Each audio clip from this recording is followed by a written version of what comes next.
Koneksi antar materi modul 1.4 Budaya Positif, Kesimpulan dan Refleksi.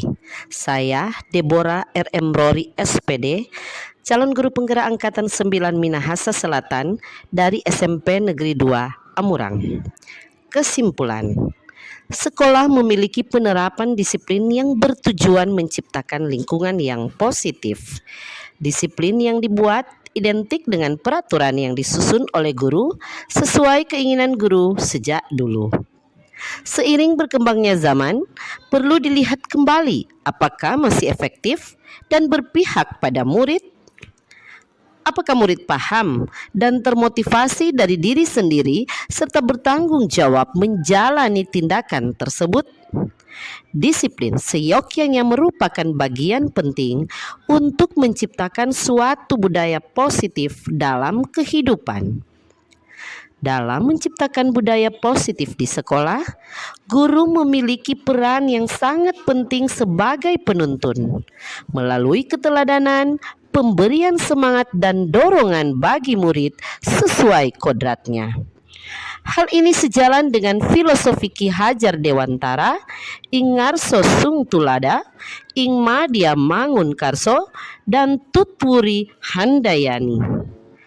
Guru menuntun untuk memunculkan atau menebalkan karakter atau potensi anak yang masih samar dengan peran-peran dan nilai-nilai yang melekat pada dirinya. Sebagai pemimpin pembelajaran dengan nilai-nilai yang berpihak pada murid, mandiri, kreatif, kolaboratif, reflektif, dan inovatif, harus mampu menerapkan budaya positif di kelas atau sekolah. Dimulai dari perubahan paradigma yang semula lebih cenderung pada hukuman dan konsekuensi. Hukuman adalah tindakan fisik maupun psikis yang membuat murid tersakiti yang membekas dalam waktu yang lama.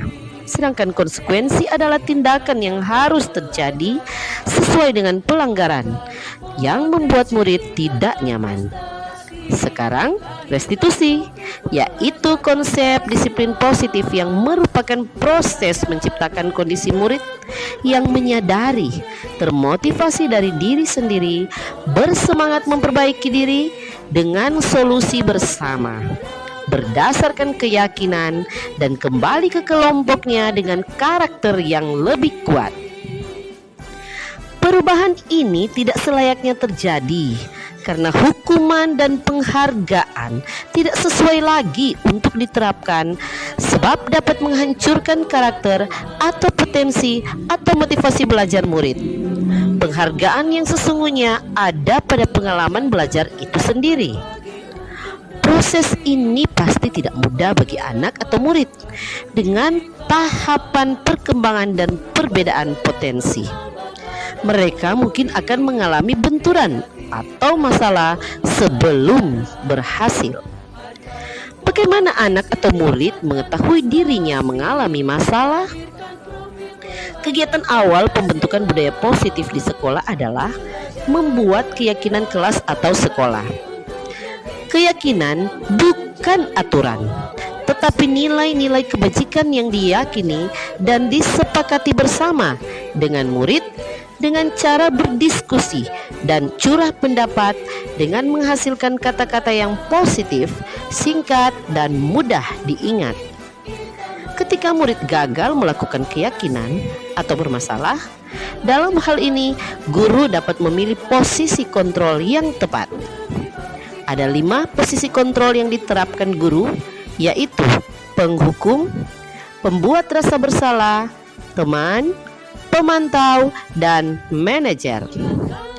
Saya cenderung memilih posisi kontrol sebagai manajer sekarang ini karena lebih berpihak pada murid, menunjang terbentuknya motivasi intrinsik, menciptakan identitas positif, dan dengan tulus membimbing murid menyelesaikan masalah dengan percaya diri dan mandiri.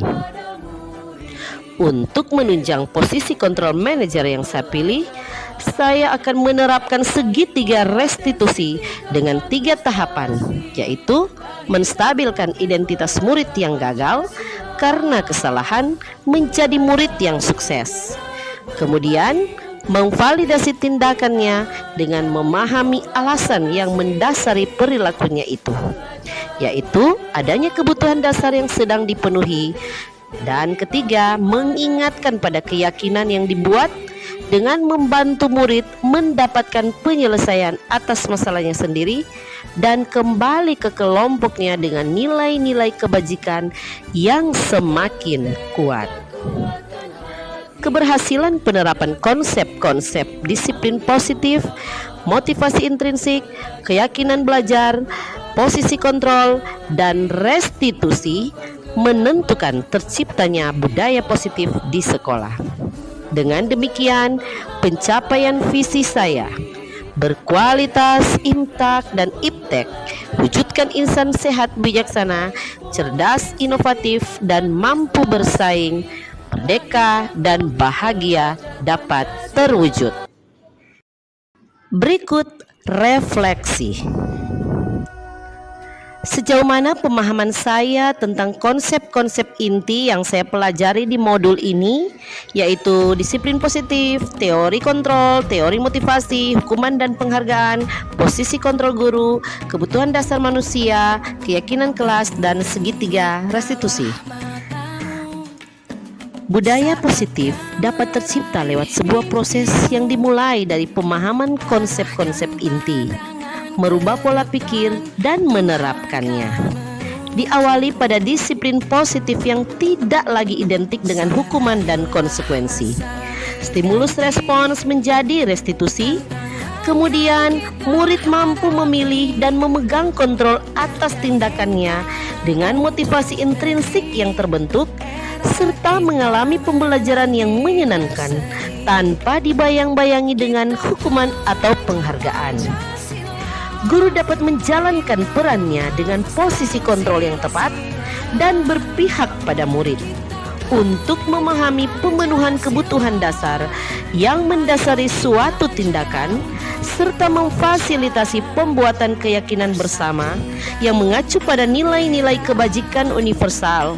Kemudian menggunakan segitiga restitusi pada setiap penyelesaian masalah. Dan hal menarik bagi saya pada penerapan segitiga restitusi dalam penyelesaian masalah murid yang biasanya dihukum, kini diselesaikan dengan berdiskusi untuk mendapatkan solusi perbaikan. Ekspresi murid yang nampak bahagia karena diperlakukan layaknya orang yang baik meski melakukan pelanggaran dan dihormati keberadaannya.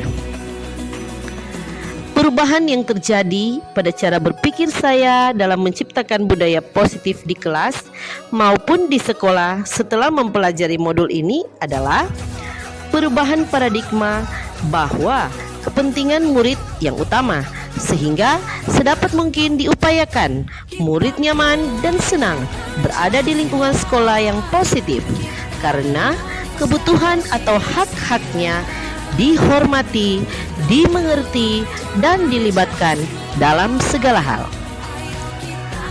Pengalaman yang pernah saya alami terkait penerapan konsep-konsep inti dalam modul budaya positif di lingkungan kelas maupun sekolah adalah pengalaman saat membuat keyakinan kelas. Dimulai dari mengubah kalimat negatif pada peraturan menjadi kalimat positif, kemudian mengidentifikasi perilaku yang ada dan memilih yang sesuai dengan perilaku di kelas untuk dibuat menjadi suatu keyakinan kelas dengan mengacu pada nilai-nilai kebajikan yang diyakini bersama.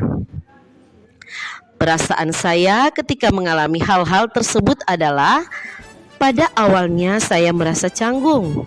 Namun ketika berproses, saya larut dalam suasana gembira dan semangat atas kemerdekaan murid-murid berpendapat, dan situasinya begitu menantang bagi saya untuk mengolah setiap pendapat dan menghasilkan kesepakatan bersama atas nilai-nilai yang diyakini.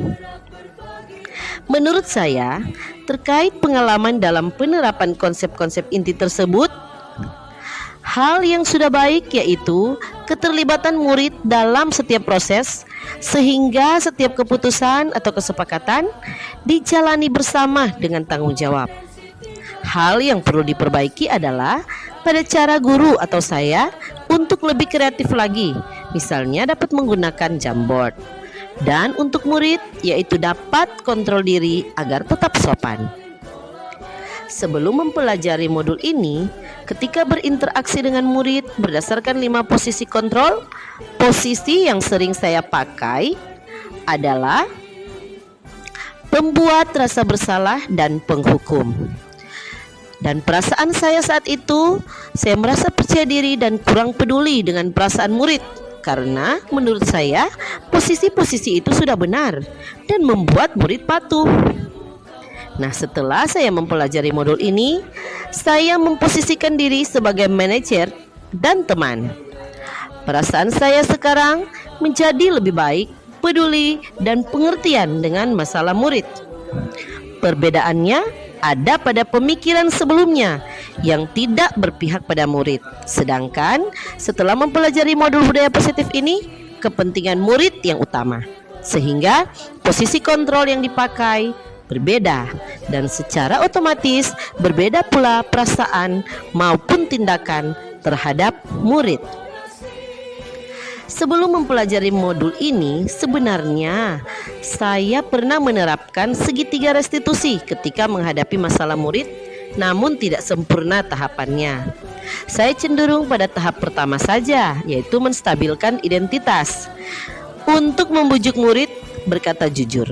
Dan untuk kasus tertentu sampai pada tahap kedua, pada validasi kesalahan.